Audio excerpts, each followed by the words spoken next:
నమస్కారం ఘంటారావానికి స్వాగతం. ముందుగా ప్రధానాంశాలు.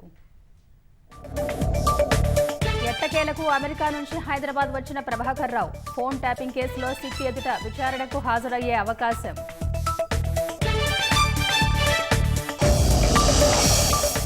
నేడు కాళేశ్వరం కమిషన్ ముందుకు మాజీ మంత్రి హరీష్ రావు విధానపర నిర్ణయం, ఆర్థిక అంశాలపై ఆరా తీసే అవకాశం.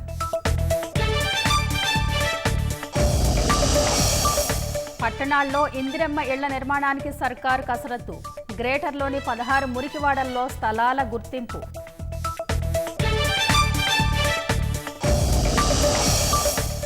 తొక్కిసలాట ఘటనతో సర్కారుకి సంబంధం లేదన్న సిద్ధరామయ్య కేవలం అతిథిగానే హాజరైనట్లు కర్ణాటక ముఖ్యమంత్రి వెల్లడి. అంతర్జాతీయంగా మరోసారి పరువు పోగొట్టుకున్న పాకిస్తాన్, భారత స్థావరాలపై దాడులు ఫేక్ అన్న ఇమేజరీ అనలిస్ట్ డమియన్.